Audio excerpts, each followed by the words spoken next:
Ladies and gentlemen, bad blood is in the rearview mirror, but the action has not stopped in the world of pro wrestling. We have an action-packed show with no time to waste.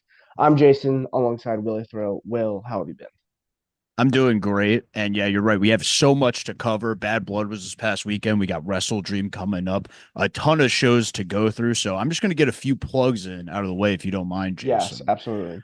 Last night on IWTV dropped Remarkable Wrestling Spaces the Place 3. So definitely, if you want to check out some Willie Thrill commentary, go subscribe to IWTV and check that out. There's even a top rope take shout out Oh, on the show. So if you do happen to watch the show, definitely see if you can find that little Easter egg there. I love it. I love it. Listen, Um, guys, you don't have yeah, this many opportunities to watch a legend in the making. So go watch Willie Thrill's commentary because yes. he's going to be on your screen sooner than you think.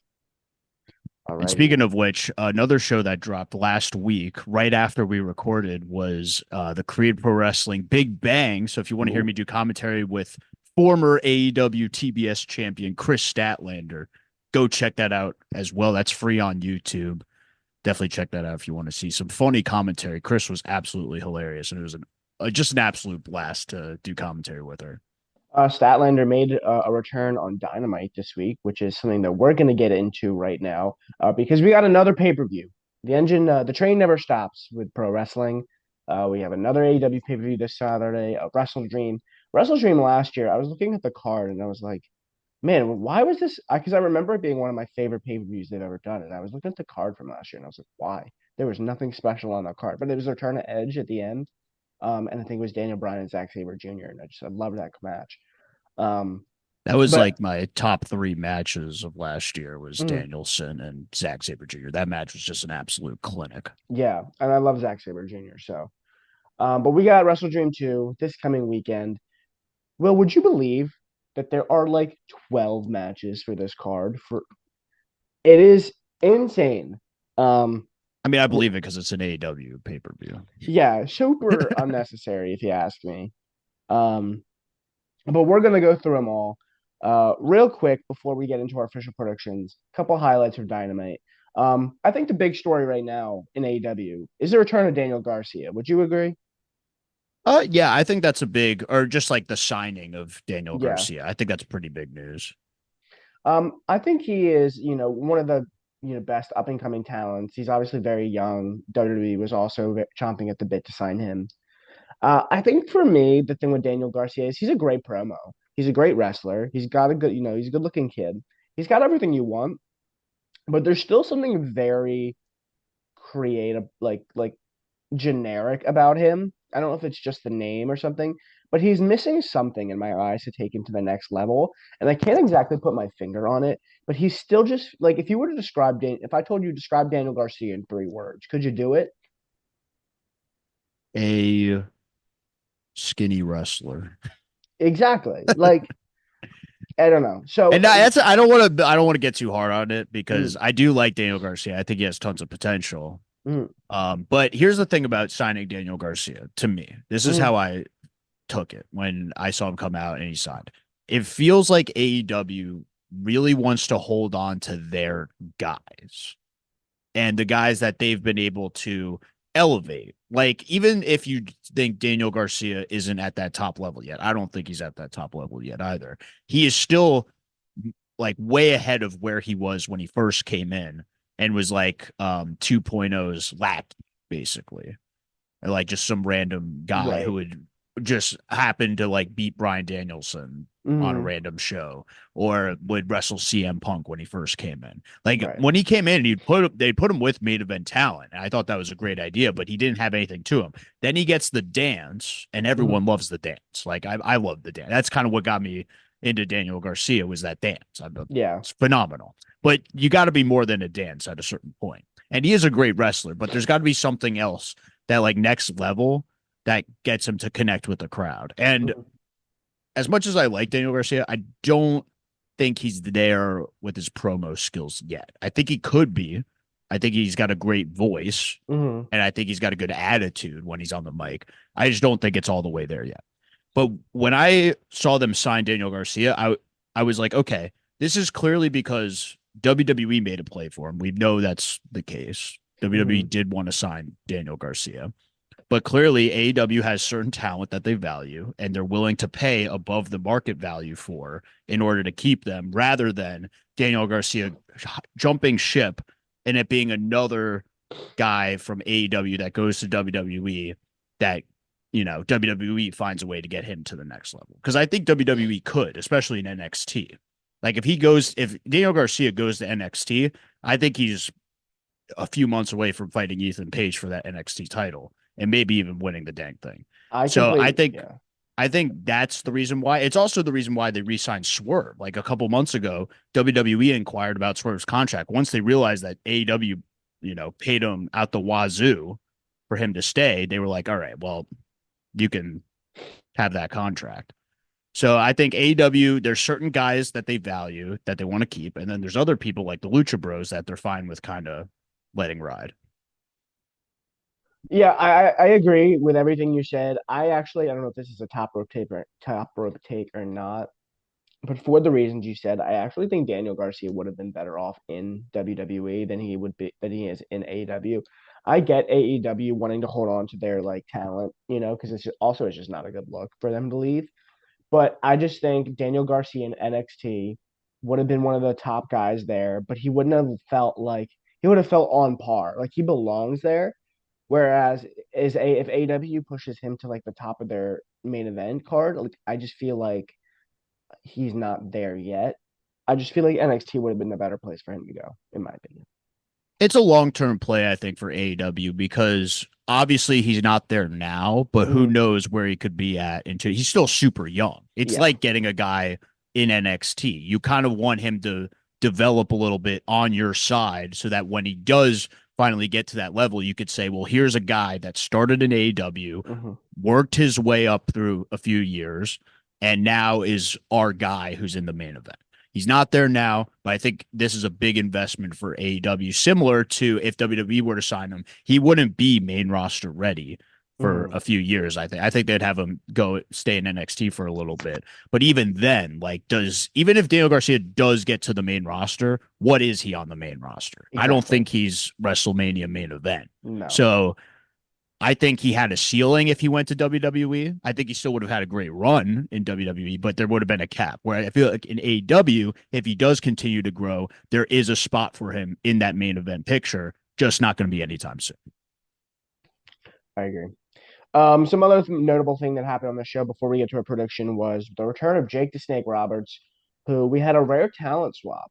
So we saw Lance Archer move to the Don Callis family to beef up that heel faction, and we had Jake Roberts become the manager for a bunch of luchadors, um, Beast Mortos and Roosh, and one other man that I can't remember his name of right at this very moment. Trey Listigo, excuse me. Uh, I'm glad you remember that. yeah. You're going to give me 100 guesses, and I would have not said Drolistico. Um, I thought it was weird. I Jake Roberts and a bunch of luchadors doesn't really make a bunch of sense to me. I don't know why this was needed. But I guess Lance Archer and the Don Callis family makes a little bit of sense if they're going to continue to do stuff with him. But I don't know. I don't know why we needed Jake and the luchadors. It doesn't make much sense to me. Yeah, I would say that pairing Jake with the Luchadors makes almost as little sense as pairing Alundra Blaze with Julia. Um, No, that makes Gotcha. perfect sense. Zinger. No. But here's what I'm saying. But you should I thought you would love this because you love putting mouthpieces with guys who can't speak English. So I thought you'd be all over Jake the Snake Roberts being paired with luchadors. Now, look, Jake the Snake Roberts, one of the best promos of all time. I think we can agree there. Hmm. Especially from that 80s era. Like he really brought a whole new level to a wrestling promo. Hmm. So I think he still has that ability. He's not going to get in the ring, obviously, but he could still cut that promo. And you know what? It's more interesting than just these random luchadors being on their own, in my opinion. So forget what I said. I feel like Jake Roberts is a good pairing with this group, but we have to see where it goes from here Yeah. because it's a good pairing, but how does this play out in the future? We'll Right. have to see. Yeah. So those were the two of the big highlights from AEW. Britt Baker was scheduled for the show, but she was ill and couldn't make it. So instead, we got a fatal four-way match. Willow Nightingale got the win, and she will now challenge at WrestleDream. So let's just jump right into this card, Will, because we have so much to get through for this card. All right, the first match I'm seeing here, Atlantis Jr., another luchador, defends the Ring of Honor World Television Championship against Brian Cage. I mean, you want to talk about high stakes? My Yeah. goodness, everything on the line here with Atlantis Jr. and Brian Cage. No, this will be a fun match. Mm. I think Brian Cage is a good base for like a high flyer, and I think this will be might be a good way to get that ROH Television Championship back on the map. But ultimately, it's going to be a match that most people skip, and I think Atlantis Jr. will just retain. Maybe they give it to Brian Cage.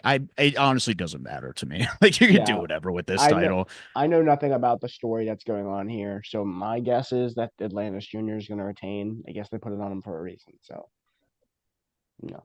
He's a good wrestler. Just I don't Yeah. have any interest in this match. Yeah. Sign of a good wrestler. Mark Briscoe defends the Ring of Honor That's not World. his fault. They're not telling stories, all right? If they told a story, maybe I'd care a little more. There's a lot of good wrestlers who don't have stories, which means I don't care about their The match. AEW motto. Mark Briscoe, defends the Ring of Honor World Championship against Chris Jericho. This one has gotten some time on Dynamite. It's really based off of one promo where Chris Jericho invoked the name of Mark's deceased brother, Jay Briscoe. Mark Briscoe's a defending champ in this. I could see it going either way, but also they give Mark Briscoe a big win. Yeah, I hope they give Mark Briscoe a big win because I think this is what a lot of people have said over the past few weeks since that Chris Jericho promo. This did not need to have Jay Briscoe's name be brought up. This didn't earn that. It Mm, just felt like they threw it in there to try to get some sort of heat yeah, into this matchup. So I just hope Mark Briscoe wins and we just move on. And if Chris Jericho does win, it's just gonna be like another grown Chris Jericho world yeah, title reign. So yeah, I give Mark Briscoe the win. This is a case where they are trying to tell a story, but the story they're telling just doesn't. I don't care, or yeah. I don't care to see it more so. Mhm. I feel like maybe if you had just built up Mark to Mhm. like eventually go up against the AW championship or go up against someone of a higher caliber and then they bring up Jay Briscoe's name, it'd be Yeah. one thing. But it just felt like such a throwaway line and it has so much meaning and it's Mm, a real thing that should get a lot more attention than just being, oh, well, Chris Jericho brought it up, so now he's challenging for the title. I right. don't know. Yeah, I agree. I felt like it was like a cheap heat, cheap pop, and it is what it is. Man, I think Jericho needs some time off. And so hopefully Mark Briscoe gets the win here. Yeah. Up next, we have Darby Allin versus Brody King. This feels like random.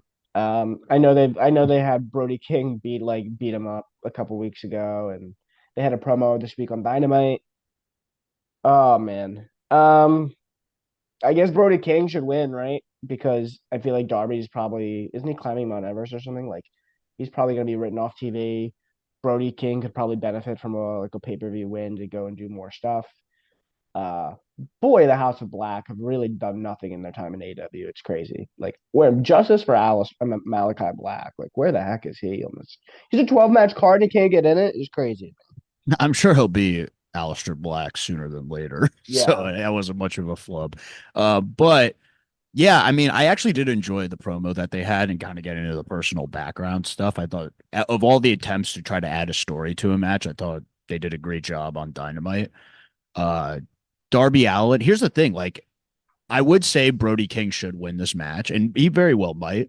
But we did just see at All Out last month, MJF beat Danny Garcia and then go on hiatus. Like, if you want to keep your top stars, then I Mm, imagine Darby Allin could get a win and still go climb Mount Everest. And especially because it's in Washington, I don't think they're just going to have him lose like in his right. That's hometown a good to a point. guy like Brody King. So I'm going to go with Darby Allin on this one. Okay. And then I he would can still take his hiatus, and you still have a top guy looking strong on his way out. Right, that's fair. I just think Brody King needs a win. That's fair. Um, I would agree if I had faith in AEW to book Brody King after this, and I just don't. that's fair. Yeah, I don't know what goes on with. I wouldn't mind seeing Brody King and Malachi Black go to WWE together.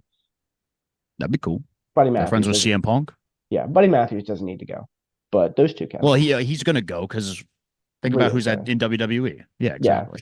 but my point is they don't need to be together as a unit.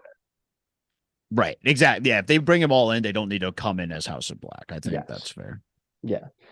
Okay. After this, we have another hologram versus the Beast Mortos in a 2 out of 3 falls match.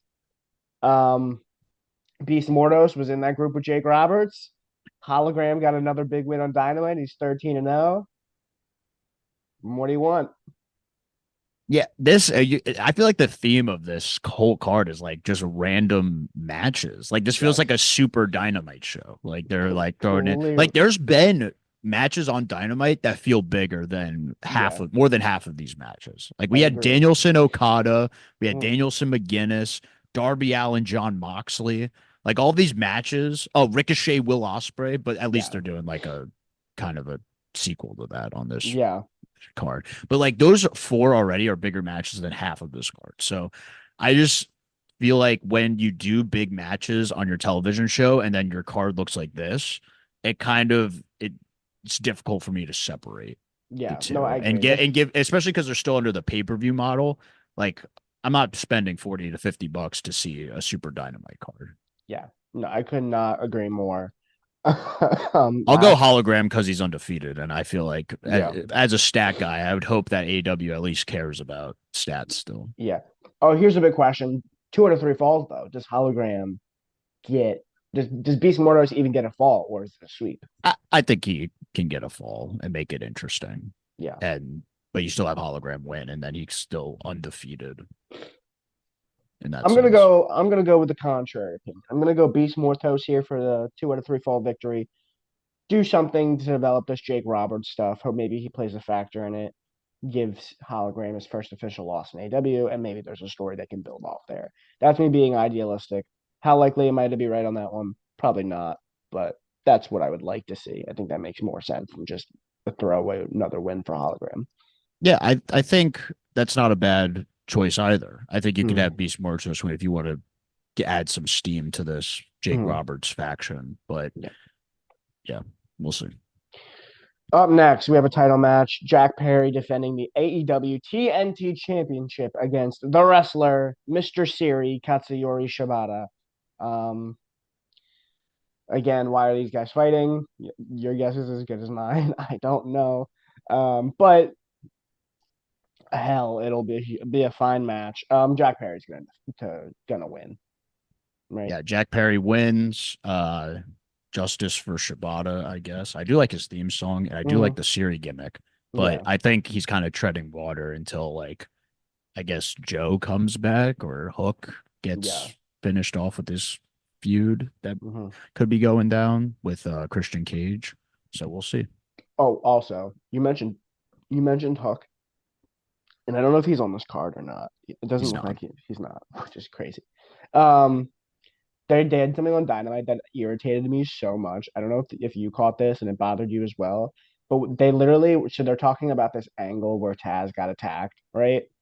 Mhm. But literally on Dynamite, they're like Taz is away to get knee replacement surgery, and also Hook's got to find out who attacked him. It's like pick a lane. Are we being truthful about why he's out, or are we just gonna like are we in kayfabe? Like literally, the like within like the same sentence they were like, yeah, Taz isn't here because he's getting knee surgery, but also somebody attacked them. It's like you could just pick a lane. I don't know. I just thought it was weird. Was that like, did they try to link the two? Like, he's getting knee replacement surgery because of this attack, or were they No, just separating the fact that no. he's getting knee replacement surgery, but he also got attacked? Yeah, they were trying to separate the Okay. fact. Yeah. I don't know. Yeah. I feel like you could go either way with that. Hmm. People had problems. I saw people had problems with that online, but then Taz tweeted a photo of him in the hospital. Yeah. So, I just you think know, it's like either tell the truth or stick to your kayfabe story. But why are we doing half measures? All right, we both have Jack Perry retaining. Up next, Probably the most anticipated match on the card, I would say, except for maybe the main event. Will Ospreay defending the AEW International Championship against both Ricochet and Konosuke Takeshita. It's going to be a hell of a match. I can tell you that much. I predicted Takeshita was going to win it all out, and that did not happen. So I'm going to double down now and say Takeshita is going to win tonight or on Saturday. And but the question I guess there is who would take the fall. I guess Ospreay takes the fall. I don't know. Yeah, No, and I this one's hard to actually, predict. yeah, I'm very much looking forward to this match. I think this match is going to be off the chart with Osprey, Ricochet, Takeshita. If there was a reason for me to buy this pay per view, it'd be for this triple threat match. I think this could be a potential match of the year contender, which is saying a lot with how great some of the matches we've had this year have been. Especially on Will Ospreay's side. So I think they're gonna go all out in this match. I I actually do like Takeshita winning this, pinning Ricochet. Hmm. And then that could, Will Ospreay has a claim like, well, you took my title, you didn't even pin me. Mm-hmm. And then like maybe Will Ospreay like hits a hidden blade on Ricochet and Konosuke. Takeshita throws Ospreay to the outside. I think there's a lot of fun stuff you could do. You could just also have Will Ospreay win this match. Mm-hmm. But I'm gonna rock with you. I'm gonna go Takeshita wins, pinning Ricochet. Okay. All right. So we both think Takeshita is walking out, which means he probably won't. Um, Yeah, probably won't. Yeah. But so again, yeah, that's a match like I don't care who wins. Like yeah, I think it's just gonna be fun to watch. And I like that there's a little intrigue of like it's not a guarantee with this triple threat stipulation that Will Ospreay walks out as champion. yeah. All right. Going from that to a match that I'm very confident I know the winner of. Actually, it's the Young Bucks defending the AEW World Tag Team Championship against Private Party. And I'll be honest, Will, I am very confident the Private Party is winning the tag titles on this pay per view. They need some juice. They've been in stories lately. They've never held tag team gold in 5 years. Young Bucks are getting stale. Very confident Private Party is walking out as champions. I like it. I when you said you were very confident, I'm like, are you really confident in the Young Bucks winning? Because I think it could go Mm, either way. But you saying very confident in Private Party, I do like that. mm, I'm more 50-50 on it. I think mm, Private Party should win the tag titles, but I think they're going to use all of this momentum that Private Party's recently gotten since being attacked by this outlaw crew, uh, to tease a lot of near falls with them, but mhm. ultimately. I do want to see Private Party win. I just think the Young Bucks are going to take it. Yeah. I mean, yeah, it could go either way, but I really feel like why even have this match if Private Party is just gonna lose again? You might as well release them if they lose.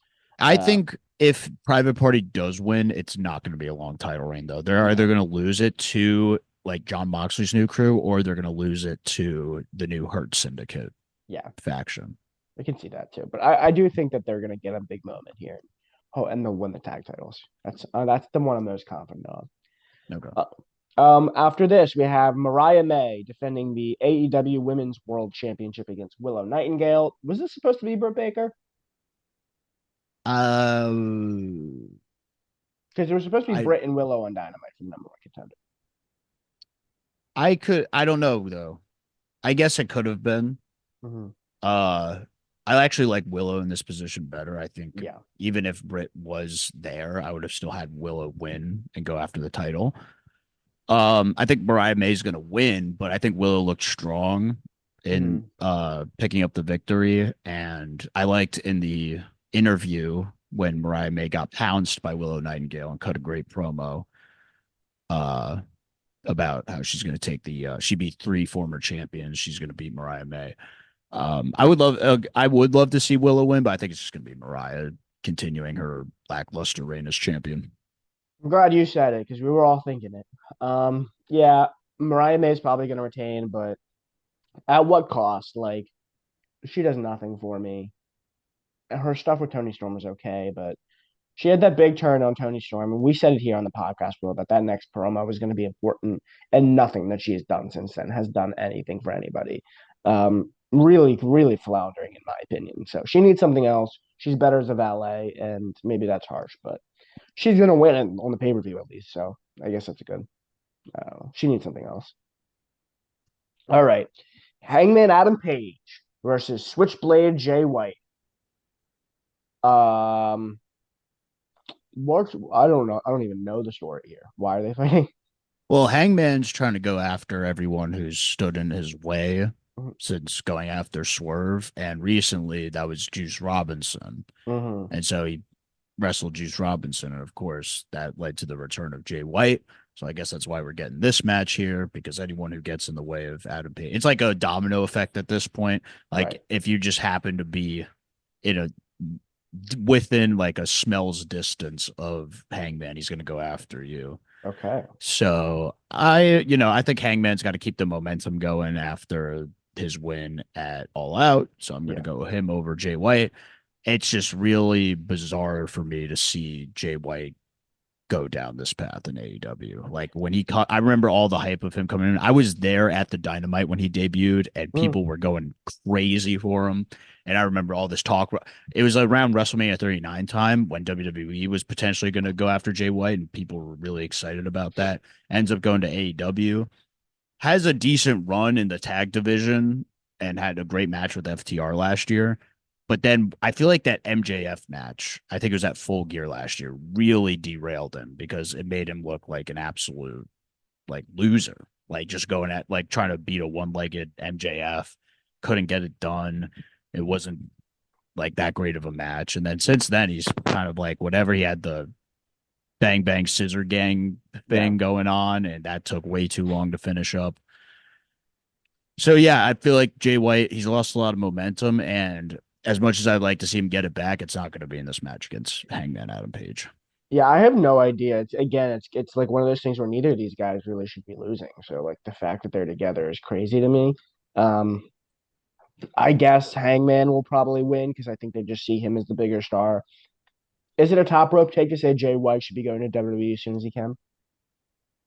He had the chance. I feel like he should have is what the take should be. Is like he should have went to WWE. Yeah, He I should think he not would have been have. great over there. I think he would have had a lot more interesting feuds, that's Hmm. for sure. And they probably would have treated him like a big star, but Yeah. who knows what that again, we don't know that timeline. So now we're just stuck in this one where he's kind of like mid card fodder, which is so weird because I feel like they really do like pushing those top New Japan guys, Yeah. like we saw with Osprey and Okada so far. I feel like Jay White should have had a similar run when he came in. And because he got thrown to a tag team and like kind of a C-level Bullet Club deal, Hmm. like he's lost that momentum. I hope at some point they could just get him back on track, Yeah. but it seems like it's going to be a while before that happens. I agree with you, unfortunately. Speaking of another throwaway match on this card, why this is here, I don't know. Mansoor and Mason Madden, formerly the Maximum Male Models, are now going by the M&M collection, I guess. Are MXM. MXM collection. Yeah. They're taking on the Acclaimed in a tag match for no titles. Um, well, I guess the Acclaimed is gonna win because they clearly are bigger stars, and maybe they can go after Private Party, assuming they win. This does not need to be on a pay per view. Well, Yeah. No, I thought this was a mistake. Like we got the collision card leaked onto yeah, right. WrestleDream or something. Like I was like, what? This is on the main card. It's not even 0 hour. It's It's on the card. That's crazy. And oh man, yeah, no. I mean, this could go honestly, this could go either way, and I don't care if it goes either way. I think this result depends on what happens in the tag team championship match, because I could see if the heels go over in this one, then Private Party wins, and then you get Private Party MXM for the titles. Or you could do another Young Bucks acclaimed match since the last one kind of got a little muddy with FTR. Yeah, So you could have acclaimed to win, Young Bucks retain, and then you do another match there. Either way, I'm just like this tag division, man. it's It so is, bad. it's tough. And Which I is so like the Hurt Syndicate can't form any sooner. I would have the trios titles off of this John Moxley crew immediately and just have Claudio and Pac go after the tag champions. mhm. Um, because man, this tag division needs like some Real- boost of adrenaline or something. Yeah, I agree. Which is so crazy because when I first started, AEW's calling card was like a really strong tag division. You had the Young Bucks and SEU and LAX and um, And that uh, angle with Private Party when they first got it involved, like that was awesome, an awesome way to put them over. And then they mm, kind of fell off yeah, a little bit. So it was tough. yeah. I mean, Jurassic FTR, Express was another one that, yeah, they Lucha felt like a big Brothers. crew. Lucha Brothers. It felt like they had a defined tag division, and now it's kind of slowly unraveling, and they Mm, really need to build it back up. yeah. I'm gonna go with the Acclaimed here, but again, I don't think either of us care. Alrighty, and that leads us to one of the only two matches on the card that people care about. Bryan Danielson defending the AEW World Title against Jon Moxley. Allegedly, if Danielson loses, he's gonna retire. They are in their homes in his home state of Washington. Will does that play a factor into the decision? I don't know. I personally believe that Jon Moxley's gonna win and Danielson's retiring on Saturday. Yeah, this is another tough call. I want to Mm-hmm. see in my heart, deep down, I want to see this Danielson run continue because I still feel like there's a lot of opponents for him to face that could be interesting. One mainly being Kenny Omega, who announced he's going to wrestle at Wrestle Kingdom in January. So that will be interesting. Can Danielson make it all the way to that point as champion? Who knows? But I could easily see it going the other way. Jon Moxley winning this to keep that momentum going. I just want to ultimately see. I think the main question is, do we get this higher power revealed at WrestleDream? And Oh, does it come after Danielson retains and then the higher power steps in to be like, now we got to do something? Or is it the higher power helps Jon Moxley win this title and then he reveals himself, he or she? It could be anyone. what are the So, odds he higher powers once again Vince McMahon? that would be awesome. That would be the most It's me, chaotic option. Austin. It was me all along. Here's the thing: the Wrestling Observer reported it's not Shane McMahon, which almost makes me believe that it is Shane McMahon. But if it's not Shane McMahon, who do you think this higher power could be? That's such a good question. Kenny Omega.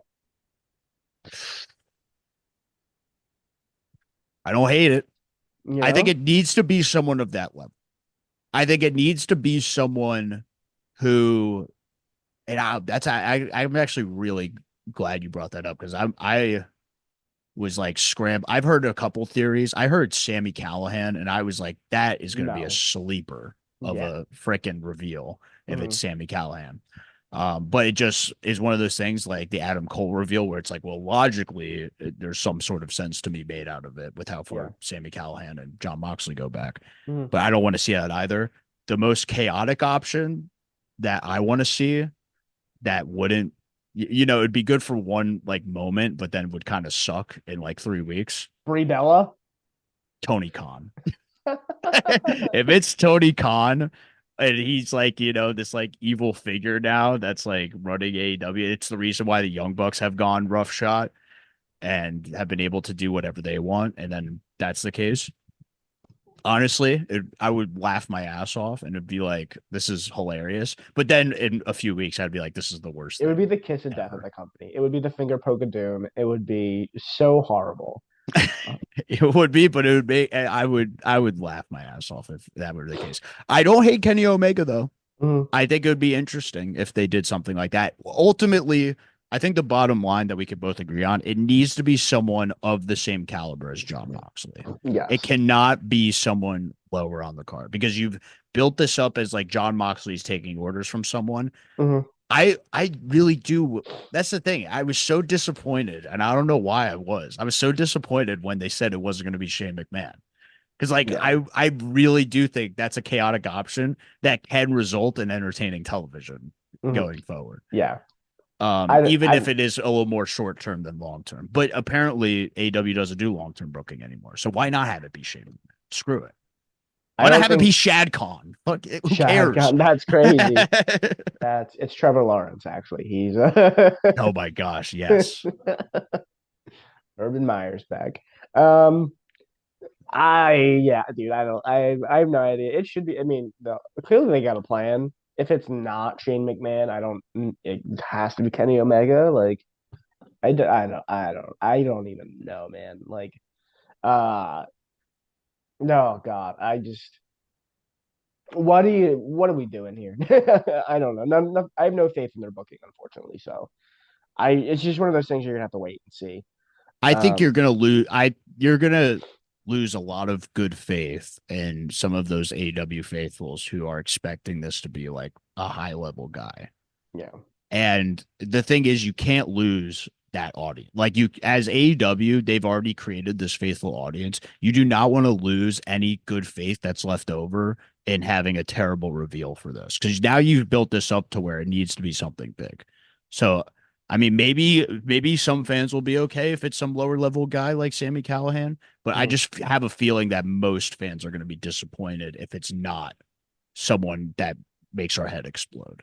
I just think the whole idea to do this storyline in the first place was a bold choice, given that we've seen this story play out in '99, and it was infamously one of the worst storylines ever in wrestling. And so the fact that you think you can do it better in 2024 is crazy to me.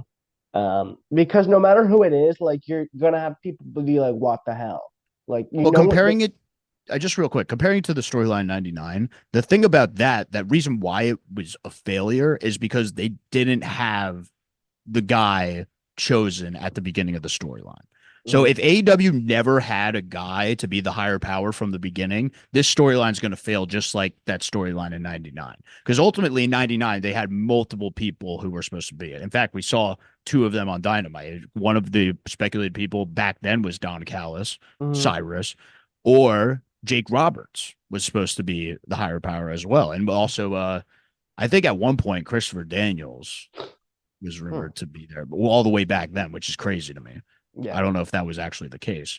But if it's someone, if the thing about it having to be Vince is that it had to be someone of that caliber, even Right. though, so when they did reveal that it was Vince, even though that was like a big, oh my gosh moment, it didn't make any sense when you look back at the storyline. So if you have it be someone like Tony Khan, yeah, it's going to be a big reveal, but it's ultimately not going to make a lot of sense. Yeah. Here's a question for you, Will, and then we can move on. Is anybody getting abducted in this higher power angle? Uh, Because that's precedent. All right. If there's a higher power, somebody's got to get abducted. Maybe Who's Tony like, Khan. I would love to see Tony Khan on the cross like Stephanie. You know what I'm yeah, yeah, saying? yeah, Like it's right. no, please, Moxley, no. That is That's why correct. it has to be Shad Khan. I Yeah, don't that's right. Shaq. All right, so that is the card for WrestleDream. That's everything going on with AEW. Any final thoughts before we move on to everything in the wonderful wide world of WWE? know.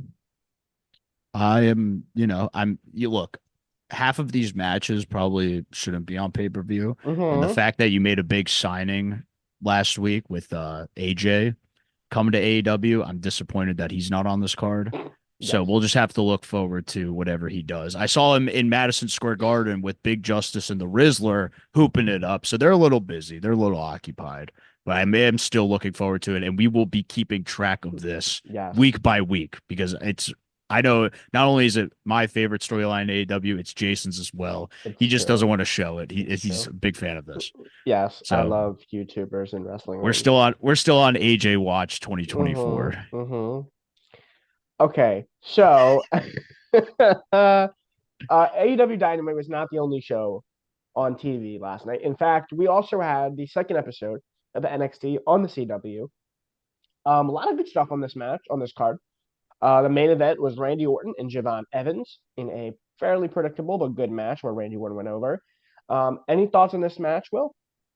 Well, first I'll talk about the venue, St. Louis. I actually love the look of this. It was like the with the upper layer. It almost reminded me of like old '90s Raw. Um, and where was that? I'm I'm not even gonna go there because I'm gonna butcher where that venue was. You could fill me in on The that. The place Warzone, in New York City. No, in New York City. I'm trying to think in Nassau Manhattan. Coliseum.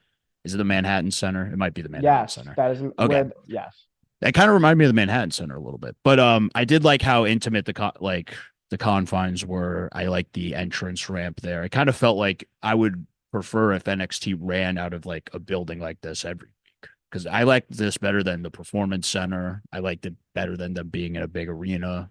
I thought this was like the perfect kind of place for NXT to run their shows. This match I thought was very good. I thought Javon Evans showed out. I was just very upset, or not upset, but disappointed that the RKO did not come to fruition. They tried their best. It was almost like a 360 or 720 sort of It spin, was and or improbable.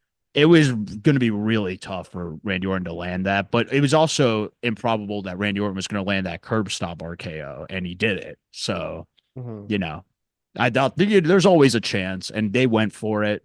Javon Evans is obviously not as skilled as Seth Rollins was when that Yeah, uh, RKO took place, and this is also a much more difficult RKO to land. yeah. But Randy Orton did the professional thing, lift him back up, RKO. And also Randy Orton didn't do like a stupid thing, which I think just That's shows the evolution of Randy Orton. The fact that he wasn't upset after the match, picks up Javon Evans. Javon Evans apologizes. He's like, "No, man, you're the man." And 10 years ago, who knows what Randy Orton would have said or done in a situation like that? that is my biggest takeaway from this match is that how much Randy Orton has grown. It because, like you said, 10 years ago, he really let him have it there. I was happy. I was actually really happy for Javon Evans too because I empathize so strongly with him in that situation where this is a huge spot. You're going up against one of the greatest of all time that you idolized growing up, and you mess up. And yeah, I thought it was a really great moment for the two of them. Showed the growth in Randy. He's a dad and shows now, and I thought it was a really great moment. Yeah, and now we get Javon Evans in a triple threat match for the number one contendership. He'll be going up against Ethan Page and Wesley, which I'm glad they did because when they had Ethan Page and Wesley going back and forth backstage, and they were like, "This is going to be a number one contenders match." I'm like, "Okay, that's weird. Two heels, and then add Javon Evans. That's going to make it perfect." And yeah, looking forward to that matchup next week. Yes. Winner of that will face the new champion Trick Williams, who came out, kind of promo. Weirdly, Jey Uso was there. I don't know why. But I loved it. Only it, if the only reason to do that was to have the dueling whoop that trick yeet yeah, chance, then 100% home run there. yeah. I And guess they they're were in just St. Louis. They were in St. Louis anyway. It's not like he had to travel right. to this show. So it was like, might as well have Jey Uso show up, get the crowd hyped, Hmm. and make it so that. And it's also it adds that element of like you never know who's going to show up in NXT. Exactly. You got to tune in every week. We did have a couple other big moments on the show today. Let's start with the women. So Cora Jade and Roxanne, as we predicted on the podcast a couple weeks ago, are now officially in a unit, a heel unit. And they are going to be going up against the new faces of the company, Julia and Stephanie Vaquer. Stephanie made her first appearance tonight. No set in time for when this tag match is going to take place, but it's coming down the pipe. Thoughts on this segment? Yeah, no, it was a good way to kind of introduce Stephanie Vaquer to the fold. You kind of have like this, you know, a lot of tension in this alliance with Julia and Stephanie Becker. Obviously, both want to go after Roxanne Perez's title, but there's a bigger problem at hand. Roxanne now has rekindled her friendship with Cora Jade. And so that will make for some interesting tag matches. Maybe we get a triple threat or a fatal four way at some point between these four women. I'm looking forward to seeing where this goes. I think the women's division is strong and they have a strong main event and they have a lot of strong mid carders that they are able. It's funny, Jason. It's funny how they're able to show off a women's mid card division and a women's main event division on a 2 hour show. Isn't that crazy? That is crazy. It seemed like it was I crazy watching Raw, and we got a Divas segment from 2008, didn't. a 5-on-5 women's match, Yeah, where it's just like, who cares? yeah. But yeah, Yeah, I thought it was good. Do you know the history between Stephanie and Julia? Because I don't, but it seemed like they're I friends. I guess they're just international. They might have crossed paths at one point. Maybe Stephanie Backer was in Stardom. I wish I looked more. I don't know a lot about Stephanie Backer. I knew more about Julia Hmm. just because she's kind of, I've seen clips of her in that Stardom women's division over Hmm. the past couple of years. And I know a lot of people were talking about her a lot. Um, yeah, no, I mean, honestly, maybe they'll go into it more at some Mm, point in NXT, but for now, I think it's just you could tell the story that it's two women who clearly want to go after the title, but see a right. bigger problem at hand with these two being teamed back Yeah. up together. That being Roxanne and Cora Jade. Yeah. The biggest thing to me on the show was the surprising loss. Obafemi losing to Tony D'Angelo, dropping the North American Championship here. Did not expect that. Um, is Obafemi coming to the main roster soon? Is that what that means? I think, well, that's got to be like the main conclusion. Like you could take away from this is this being Obafemi's coming up soon? I think that could be the case. I would love to see him maybe debut at the Rumble Mm, or have an appearance at the Rumble. Maybe they just want to move him up in this NXT division itself. Maybe they're not ready for him to be on the main roster yet, but maybe they want him to get into the NXT title picture in some way, shape, or form. I mean, I'd love to see a little Trick Williams Obafemi action, even if it is face versus face. yeah, I think it would, just be a great hoss fight between the two. right. And then you could have either Trick go over before Obafemi goes up, or if you want to give Obafemi a long Yeah. title reign, you can even make, because I know what they like to do is before someone goes up to the main roster who they have a lot of faith in, they like having them be both face and heel. So I could see them like maybe turning Obafemi heel, Mm, going on a monster run, and then that way he's prepared for the main roster no matter what. yeah. No, I agree with that. I do think Obafemi not having an NXT championship in his resume would be very surprising. So I think you're right. I think it's very possible that this just means Obafemi is going into the NXT championship picture. And it really is probably Trick Williams if anyone is getting called up sooner rather than later. Because I don't think Yeah, Trick has a ton left to do in NXT. right. Yeah, I think Trick is kind of ready for the main roster as well, and he's got a storyline waiting for him on the main roster with Carmelo Hayes. So Yes. Ooh. So we'll get into it in a little bit, but could we see a little parallel storytelling on the main roster? We just talked about Cora Jade and Roxanne Perez, good friends who are now both heels.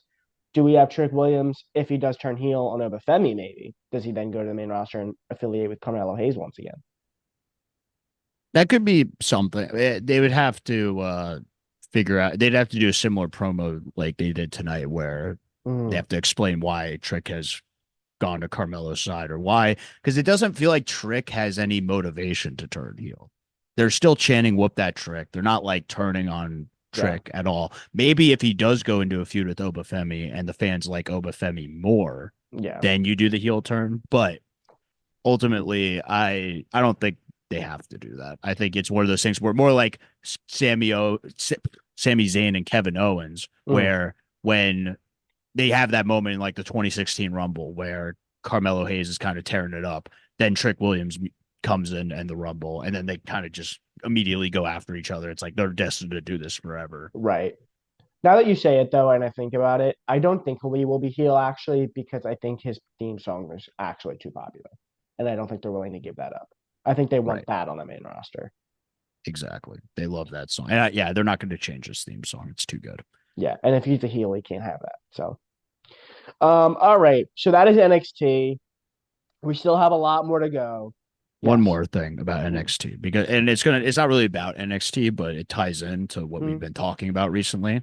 There yeah. was a promo package on Smackdown for a certain group of individuals making their way to SmackDown that we thought would appear in NXT, that being the Motor City Machine Guns. Uh, how do you feel about this move of them coming to SmackDown? I personally love it because I think SmackDown needs to Mm. bolster their tag division. But what say you, Jason? Yeah, I think no matter where you would have put them, they would have been fine. I think there is more for them to do on the main roster. I don't think they need, listen, if they were going to go to NXT, it was because they're going to be the veteran tag team that puts over young talent. So I think the fact that they're going straight to the main roster implies that they're going to have a decent run. They're probably going to win a couple tag titles before. I do still them see them going to NXT before it's all said and done, though. Yeah, I think they'll end up in NXT or just as coaches or Yes. producers some point down the line. But Yeah. I do like them going to Smack. I think it shockingly because I don't know if Mm, I saw this, but I didn't think WWE had that vision for them. And I think if this were under a different regime, they would be in NXT for sure. Right. Or they would just be kind of toiling on the Mhm. lower mid card. They still could be, but I think putting them on the main roster initially, we'll have to see what happens. But I think it's a huge sign that they're going to do big things in WWE. Who was their first program? DIY. Yes, 100%. That's what I was thinking. Got to be DIY. Yeah, I love it. Excited Is for that. DIY the heels though? I think it's a case where like, hear me out here. Like, it's going to be like face versus face, but then we start to see either Gargano or Champa creep into that. It's like almost like the Woods Kofi thing, where Yes. like one of them is really not feeling this like mutual respect thing and kind Hmm. of like maybe after the match they go for a handshake, but Tommaso Ciampa walks out, and Right. then Gargano's like, "Come on, man! Like, what are we doing?" And then that could lead to their breakup down the line. So I could Yeah. see a storyline like that taking place, which would be perfect because then you get great matches out of Motor City Machine Guns and DIY, and it'll then lead into the breakup of DIY and Yeah. maybe give it a little more meaning than it would have had otherwise. I agree. Well, there has been a lot going on SmackDown. Probably the biggest story coming out of the Bad Blood pay-per-view was we had Cody and Roman defeat the Bloodline in a tag match, but we also saw the return of the final boss, Will. The Rock is back, and he is counting down. Yeah, I'm not sure what that was. Um, not sure what that was, but excited to see The Rock back on my TV again. And the bigger story, maybe actually, well, not bigger, but we also saw the official heel turn of Kevin Owens on Cody Rhodes in fan cam. It would have been funny if it was GoPro footage. Yeah, What's next? like a lot of independent wrestling shows. But I do love, well, I'll cover the Kevin Owens thing first Mhm, because I think there's a lot to unpack with the Rock stuff. mhm. But Kevin Owens, I actually think this is a great way, and it's almost like it's evolving wrestling when you do stuff like this. It's taking that next step of like, we're not going to record this heel turn happening. We're not going to show any WWE production of it happening. We're going to treat it like it wasn't supposed to happen and just have the fans do the work for us. Because I think fans love being a part of the storyline. Fans want to be Right. like, they're, think about this. If no one records this, who cares? Like it's just like a thing that happened. But Mhm, because WWE knows the fans that well and knows that there's going to be tons of fans recording this interaction outside, mhm. then I just think it adds that layer of like WWE is finally like aware of what they are as a product. They're aware of what this wrestling world is. It's about fans who want to get the jump on stuff. It's about Yeah. fans who want to be in the know as much as like for anything involving anything going on in wrestling, whether it's contracts, whether it's stuff that happens backstage. When they are the ones breaking this news, it Yeah. feels like they are a part of what WWE is doing. Right. And so I think this was a home run segment to do. I hope they don't like abuse this. Like I hope this isn't something that just constantly happens over and over again. I'd Yeah. actually wait a really long time before doing something like this again. Um, but I think the fact that they did it shows that they're trying to evolve the business forward, and that is exciting to me. Yeah, no, I agree with you completely. I love the way they did it. I mean, they definitely had WWE people film it, let's be very real, but like they were waiting to But they see. didn't show like maybe they'll show like an angle from WWE at some point, but all of the footage that's been released is fan cam footage. It's Right. not like this souped up production footage, which I do like. And I also like that they bring it up sparingly. They brought it up sparingly on Raw, where it's like, Hmm. oh, we're not supposed to talk about this, or Triple H is like, we're going to deal with this matter internally. I thought it worked really well. My only criticism of this is the same criticism that I levied against AEW last week, which is I'm not a fan of wrestlers or superstars or characters having multiple storylines where you're kind of dividing their attention. Because at the same time, you have this Cody, Kevin Owens stuff, but now he's got a thing with Gunther going on for Crown Jewel, and it feels just kind of muddy. And like, which one are we supposed to be focusing on? Yeah. Well, I, I, on a broader point, I will get into it, I'm sure, but like the Crown Jewel announcement was so bad.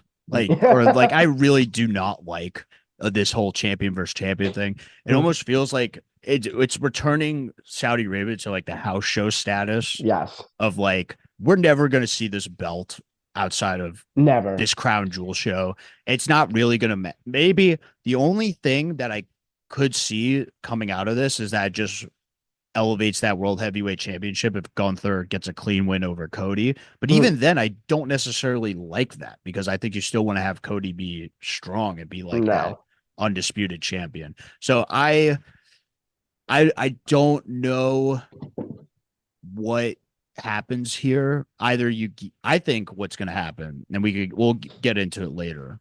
But I think someone's going to cost Gunther that match.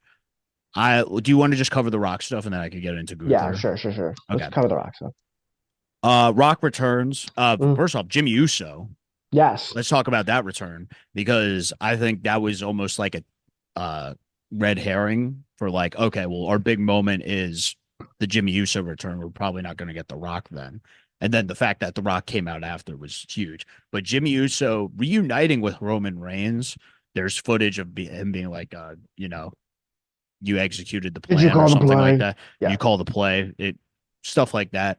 I think it's great to see that Jimmy and Roman's in this like new sort of zone where he's like more accepting of help and he's not Yeah. like I don't have to be running the play all the time. I should just appreciate help when I get it. And especially when it comes from family and when he needs it the most. Because think about it, he was outnumbered in that situation with Tama Tonga and Tongalova coming out to try to stop Roman Reigns from winning the match. Hmm. Ultimately, Roman and Cody win. There's this little stare down between the two. That's when The Rock comes into play. There's a lot of speculation as to what this means going forward. Is Rock focusing on Cody? Is he mad at Roman? What do you see being the WrestleMania match coming out of this, Jason? It's one of those things where I'm not sure. I do think we're getting Rock Roman. Um, I just don't know where it leaves Cody, to be honest. Um, but I do think we're getting Rock Roman because they've been trying to do this match for years. And it was supposed to happen at 39. Supposed to happen last year. You can't. I don't think you can put it off for another year. I really don't. Um, but I think the alternative is The Rock Cody, and I do think that could be put off for another year, especially because The Rock is, on the board. He's not going anywhere. You don't expect Cody Rhodes to be going anywhere in a year either. You don't expect him to be going lower down the card in a year either. I think you got to pull the trigger on Rock Roman first, is my opinion. And have Cody do something with either Randy or Cena or Gunther or I don't Jacob Fatu. I don't know, but I do think you got to do Rock Roman first. I think that's interesting that you'd want to go to Rock Roman like that. But I think if Roman, I do agree, if Roman's not fighting Jacob Fatu at WrestleMania, Mm, then you kind of have to have him fight Rock. You have to have him in like a high level program. yeah, Problem is that where does that leave Cody? I think Cody versus Randy at Mania. I don't think that's. Hey, this is not a shade at Orton or Cody. I just don't think that's like the big Mania match for. I think Cody needs to be at that upper, like he needs to be in the main event for real. yeah, If we're being honest, and I think Cena's going to be with Gunther, so that knocks out those two. And I don't see Cody Fatu being like that WrestleMania main event. So I think, and I've seen this float around, and I actually don't mind it. I think we see Rock versus Cody mm-hmm. versus Roman for the title, triple threat. And that's like the mega main event for WrestleMania because they do like longer term stories. And I think ultimately you can hold off on getting the Rock Cody and Rock Roman singles matches, still have those be two huge matches that you could put on in the future Mm-hmm. while still having people excited about a triple threat match with the Rock, Cody, and Roman. That puts all three of those guys on an ultimately high level. That is a definitive Mania night two main event where one of those three doesn't get shoveled down the card and feel like lesser than the other two. Right. I just don't. I can't even put my finger on it. But to me, it doesn't feel. I just feel like WrestleMania specifically, like they did love their one-on-one matches. Like, Really? yeah, See Brian Orton, Batista. See Brian Edge, Roman. yes, See, I know. We like have a it's possible. We have there's a hit. There's precedent for this. yeah. I'm not disagreeing that there's not precedent. I just think they like to market Ronda, the Becky, Charlotte. Sorry. yes. I don't know. You could be. I just don't see it happening. I think we're gonna get one or the other, either Rock Roman or Rock Cody. And I think I mean again, you could be right, and they Mhm. could split off one into a more interesting storyline that call. I'm honestly fine if it is Rock Cody and Roman Jacob Fatu, because I think having Roman with Jacob Fatu actually elevates Jacob Fatu more Mhm. than just having like Cody and Jacob Fatu, which doesn't make a lot of sense to me Yeah. at this moment. Um, I just would have to see how the storyline plays out. I think, and the difference between this match versus the other triple threat matches I just listed is this would be a bigger triple threat match than any of the other three that I just Yes. listed. This would be Yeah. the biggest triple threat match you could have Ever. Yeah. in WrestleMania history. Yeah. So I think it does work on that level. And what it also does is it keeps those singles matches still available for a future WrestleMania or a huge card, maybe a SummerSlam 2 night main event, which is in MetLife Stadium. Yeah. Not too You far want a from us. link? I mean, I thought about it. All right. Well, there you go. Jason and I are hooking up on August 2nd and 3rd. No, That was phrasing. that's what he said. That was his words, not mine. You know, I just took from him. I extracted it from him. You heard it here Alrighty. first. Phrasing. I don't know. That's not where I was expecting this conversation to go, Jason. But if you wanted to go there, then we could go there. Let's get back on track though. For after you try to derail the whole thing. Yeah, Anyway, my fault. um, I think all of those matches are fine main events. I just hope it's one of the three. I hope that, and I think it will be one of the three. I Mhm. wouldn't mind. I think the difference between you and I is I wouldn't mind the triple threat, whereas you would probably want to see the singles matches. Is that right? Yes, correct. Okay. So that wraps up the Rock conversation. Yeah. Let's get to Gunther Yeah. because I think this is awesome. What Mhm. could happen here? Not the Gunther Cody. I think the Gunther Cody match is going to be awesome, but I just hate the circumstances that it had to fall under Yeah. with it being this crown jewel thing. Yeah.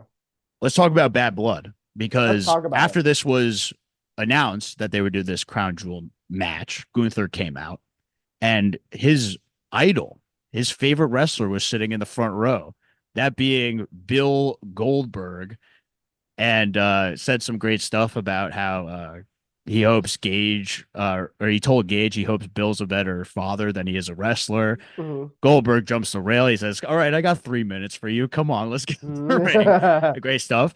Are they teasing for Survivor Series Gunther versus Goldberg? And if so, I think does this play out in the Crown Jewel match? I don't necessarily know if it's for Survivor Series, uh, but I do think that we are going to get a match. And I think the whole point of this bad blood thing was for Triple H to gauge the audience and see if they even To wanted to. gauge Goldberg, the audience.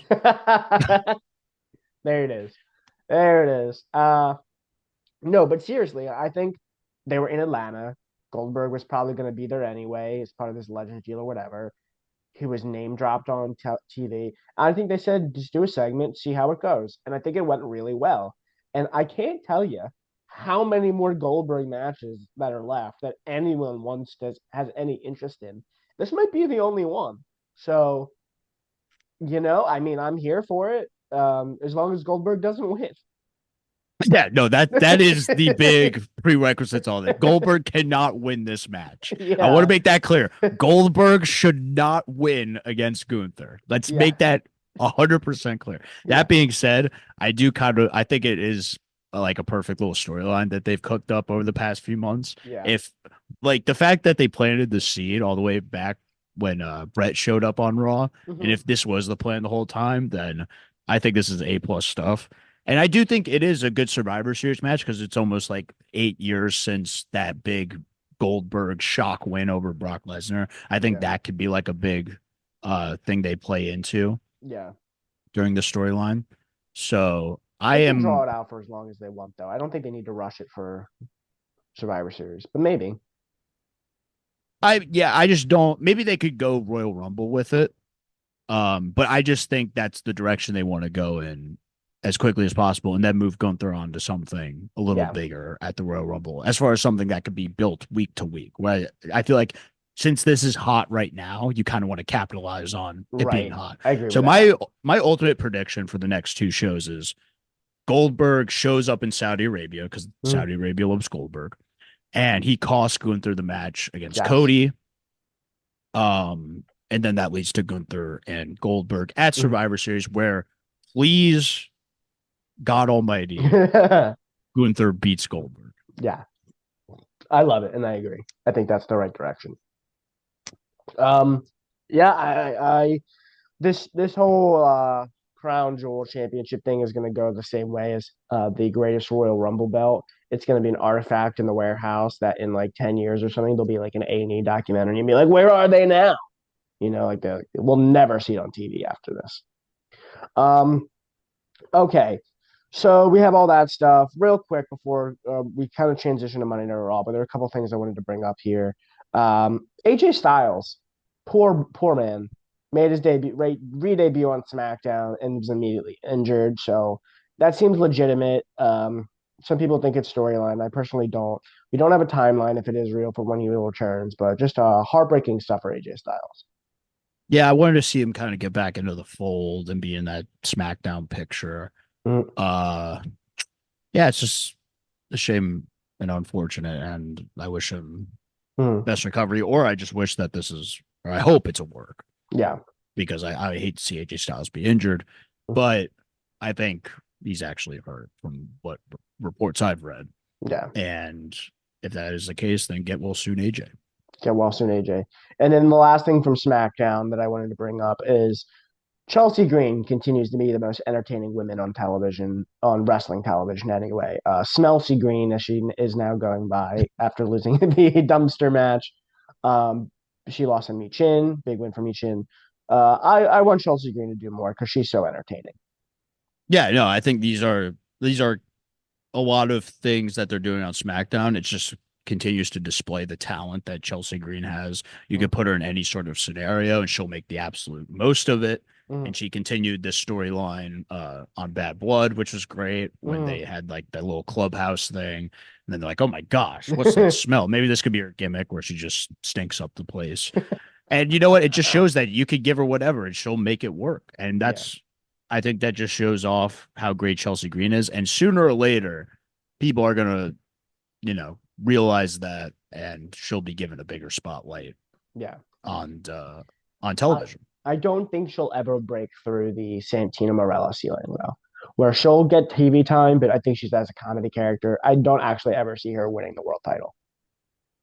Do you disagree with Yeah. that? I, I think because of like, I don't know. I could see her being on that level at some point. I think she's gonna. This is ultimately. It's not gonna be anytime soon. I think ultimately this is gonna circle back around where people just start to love Chelsea Green, Hmm. and it could turn her into an ultimate like Yeah. baby face where she could have just like a nice little title win and a nice little run for ultimately some bigger heel to come and stomp her out. But I Yeah. think it would be a nice moment in the future if she does continue to entertain the people and they Mm, come around to her that you could give her a nice title win and it's really not that big of a deal and you could have someone else of a higher caliber defeat her mm. and move forward with the title. All right. So we already talked a little bit about the whole Gunther Crown Jewel Cody stuff. We officially got the match on Raw, him and Sami Zayn, where Gunther retained in a nice little match. I don't have too much to say about that, but I thought that was the right and obvious call. Question is where Sami go from here. Yeah, I mean, I think a main point overarching on this 2 hour Raw is they need to figure out a way to give time to matches Yeah. because it is bad that like we'll get like a few minutes of a match, a commercial break, and then a few minutes of a match, and then Yes. it's over. I think we got to figure out a way to space out this time. Like it almost feels like they weren't ready to do a 2 hour Raw, which is Right. weird because they do 2 hour Smackdowns every single week. Hmm. Yeah, this 2 hour Raw just felt like they had to rush everything. I agree. Especially throwing in, we'll just cover it now. Just we mentioned it before, the 5-on-5 like Divas era style match Yeah. that they threw out there, it just showed me that like, do they really have any idea of what they're doing and how to space out this time to No. not only further storylines but have compelling matches on the show as well. Yeah. It was definitely an observation for a lot of people of how rushed everything felt, and it felt like we were getting more commercials than anything else. The picture in picture doesn't really help. It's kind of annoying. Um, yeah, I thought it was rushed. So hopefully they figure that out a little bit more. There was some good stuff on the show though. The show opened with a promo from your guy CM Punk. When's the next time we're gonna see him? Because he certainly made it seem like it's gonna be a while. I think for both guys, and that's why I think it just to tie back to the Gunther Goldberg thing, because um, I thought CM Punk was going to be the next challenger to Gunther, but I think what's great about this, the new way they're treating Hell in a Cell, is that they're going to make it so that once you have a Hell in a Cell match, like you're probably not going to see these guys for a while because they Yeah, are hurt, they're banged up. Same thing with Drew McIntyre. I don't think we see Drew McIntyre for a while either, which I yeah. prefer. Like I think if you're not going to throw him into a big like main event sort of picture or any sort of matchups, then you Yeah, should it's just have him better. wait till you should have him wait till Royal Rumble, He's been, realistically. I mean, these guys deserve some time off. They've been running ragged for a while. I mean, Drew specifically has been on the road for a long time. He deserves a break. His story wrapped up. There's so much talent these days and so little time now that like these guys deserve a break to go home and rest and whatever and do it. And then when they have something, when they're ready to come back, they'll have time for them. But I agree. I think having Punk and Drew off television for a while is good for everybody involved, Yeah, especially and for both coming back at the Rumble. yeah, I mean maybe not. I think you could have one like come back before the Rumble and just promote that they're going to be in the like. I would love to see Punk back in the Rumble, or Mm-hmm. like not in the Rumble, but like before the Rumble, building up to the Rumble, and him and Seth could have promos back and forth about how both Mm-hmm. of them want to win the Rumble, and then that's when you also get Drew's return at the Rumble, and so you could have like a nice little matchup between Punk and Drew, Yeah. like almost rekindling their feud just for the Rumble match, and then ultimately you do whatever you want to do with Punk and Seth, and then you could have Drew build his WrestleMania feud in the Royal Rumble with whoever he gets eliminated by or whoever he eliminates. Wade Um, Barrett. that'd be a great surprise. I would love to see Wade Mm-hmm. Barrett get up from the commentary table Mm-hmm. and get in the Mm-hmm. ring. I think that would be fun. But we'll see. I think it's going to be a while though before we see either guy Mm-hmm. back in the fold. Well, speaking of somebody who was gone for a little bit and is now back, Seth Rollins returned last week. He cut a promo on Bronson Reed. He also teased some stuff with CM Punk and Jay Uso. So, is Seth Rollins going heel? Uh, it's a good question. I think ultimately one either Punk or Rollins has to turn heel Mm-hmm. and once they get that feud going. So maybe there's something that happens where Rollins turns heel and goes after Jey Uso, Mm-hmm. for example. But ultimately, I think the bigger question at hand is immediately, since we do know they're going to face one on one, does Seth beat Bronson Reed and then everyone's disappointed? Maybe that's what kind of gets the crowd to turn on Rollins a little bit, just Yeah. from like an insider perspective, being like, dang, we did all this work for Bronson Reed and he just gets Yeah. obliterated by Seth Rollins. And maybe Seth is like, what?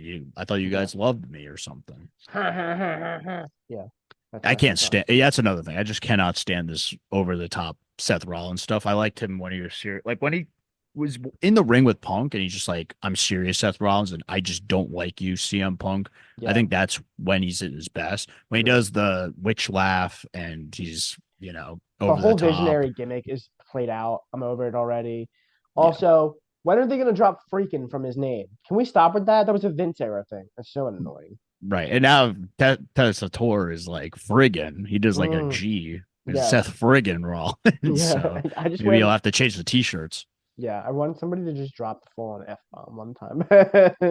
Well, Pat McAfee's gone from the Yeah. commentary table, so I think that was our best shot. Very true. Um, anyway, happy to see Rollins. We don't know when we're getting Rollins and Bronson, but probably Crown Jewel. Um, okay. Also on the show, Jey Uso defended the Intercontinental Championship against Xavier Woods in his first defense. And then after the fact, both Xavier Woods and Kofi Kingston were attacked by Abran Abureker, who is not face that unlike what we thought. So we literally can't predict Braun Breaker for anything. Like it's I just literally kryptonite. thought that exact thing when I saw him go after Jey Uso. I'm like, we really just have no idea. We should stop predicting Braun Breaker. Like Yeah, we just are horrible. Like yeah, our top rope takes are like when Samoa Joe walks away from the guy. It literally. just like lands flat. That's our top rope takes when it Yeah, comes to Braun Breaker. yeah, we have no idea what they're doing with him. Yeah. I did like this though. I think it was even though I wish the match went a little longer between Woods and Uso, I did Mhm. think the post match stuff was great because Xavier Woods ultimately was like, no, I'm not shaking hands with this guy. Braun Breaker comes out, spears Jey Uso, and Kofi's like, what? We got to go help him out. And Mhm. Xavier Woods is like, no, like that's not our problem.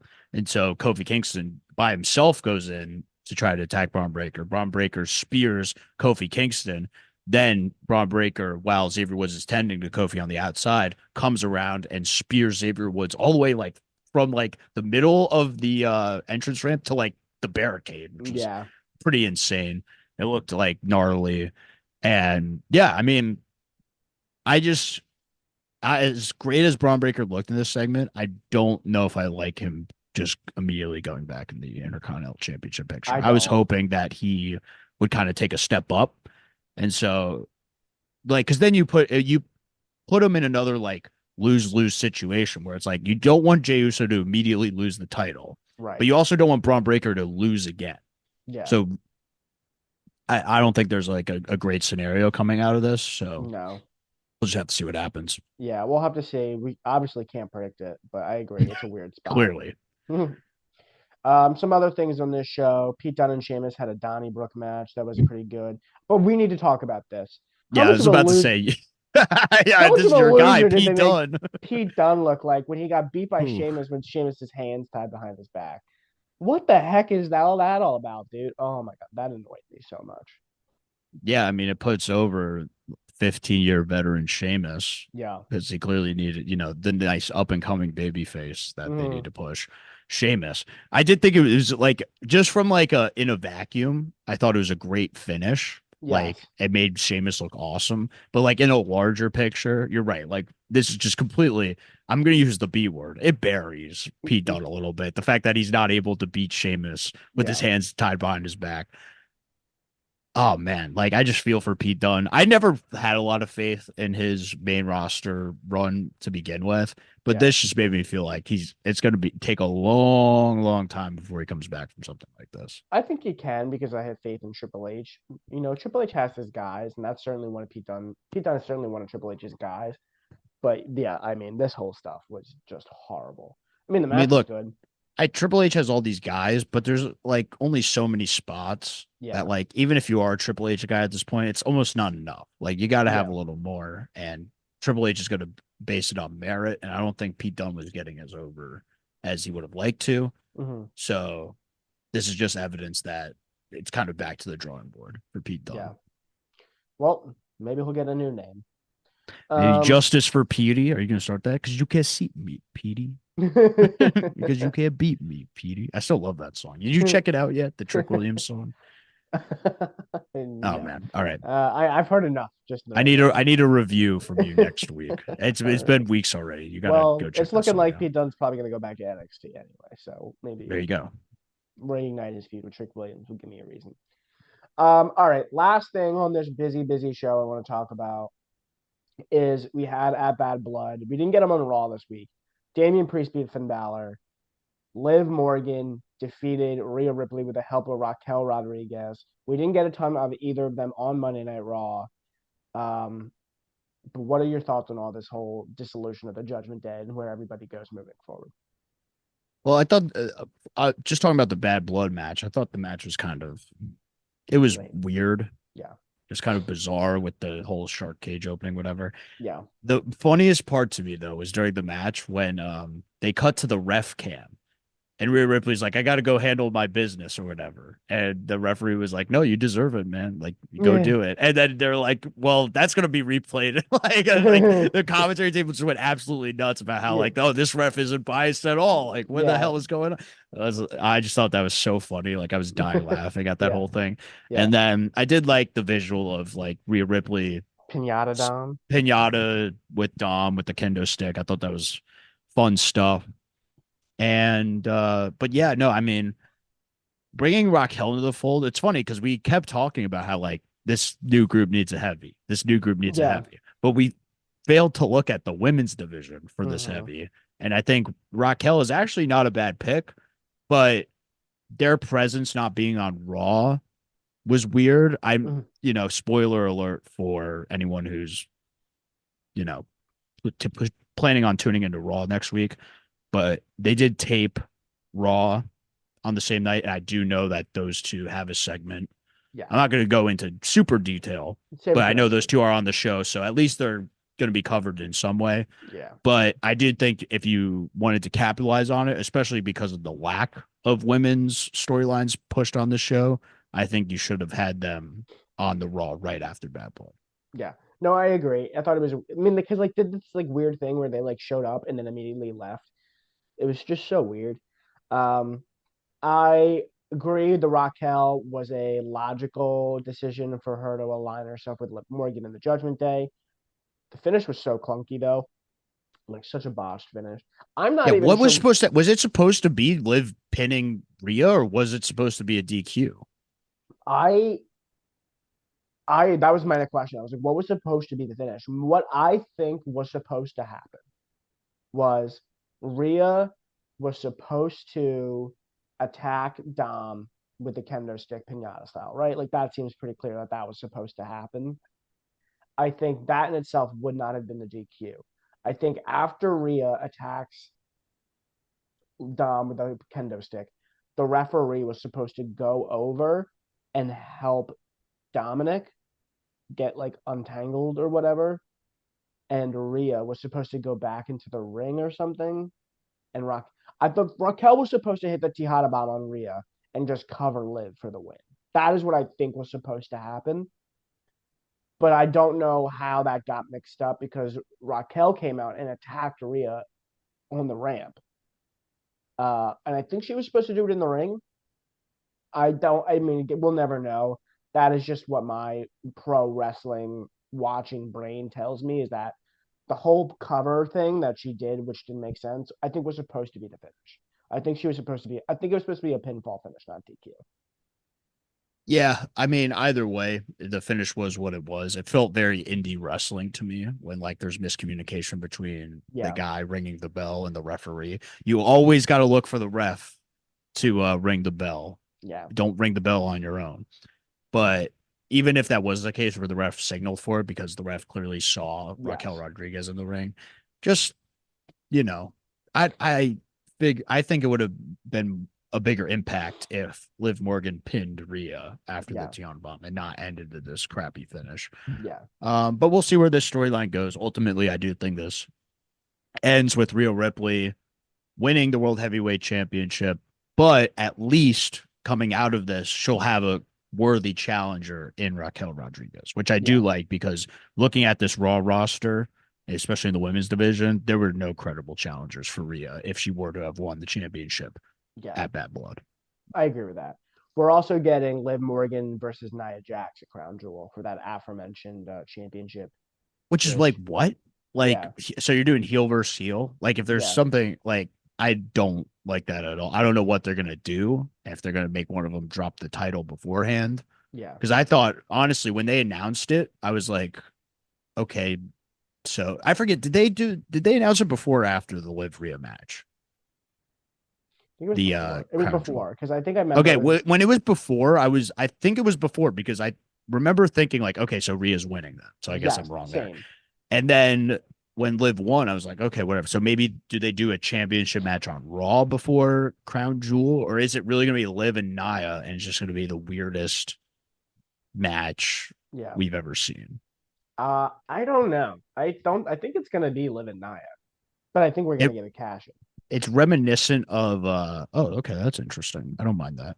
But I think it's reminiscent of Baron Corbin versus The Miz at Survivor Series all those years ago when they were both, I think Baron Corbin was US champion, Miz was Mhm. Intercontinental champion. They're both heels. Yeah, And it may be one of the worst matches in Survivor Series history. that sounds it. I don't even remember that, but that sounds atrocious. It was bad. It was when they were doing like the champion versus champion thing, and Yeah, it was like heel versus heel is always not good. like the weirdest thing. It barely ever works, Yeah, especially because you need someone to play face, and Baron Corbin nor the Miz could play face in that yeah. scenario. Um, the only other thing I want to talk about is Damian Priest beat Finn Balor. A lot of people thought Finn Balor like needed this win, and I kind of agreed. But I did expect Damian Priest to go over because I do think they view him as the bigger star moving forward. Interesting thing to note, he said in his Bad Blood post conference that he was interested in going after the Intercontinental Championship. So somewhere we get in Damian Priest Jey Uso, that seems to be on the horizon. Yeah, which is weird because I thought they were like kind of boys, Yeah. especially after the whole Judgment Day thing. So yeah, I guess. And I feel like Damian Priest would want to go after the World Heavyweight Championship, considering that's the title he lost. Yeah. And I don't think he's gotten a shot at the title since. Yeah. It was very So weird. But like a reporter asked him, like, you've done everything you could want to do in your career. And he was like, well, I haven't won the Intercontinental Championship. And I was like, all right, that's a weird seed to plant. yeah. Anyway, so much stuff in wrestling this week, Will.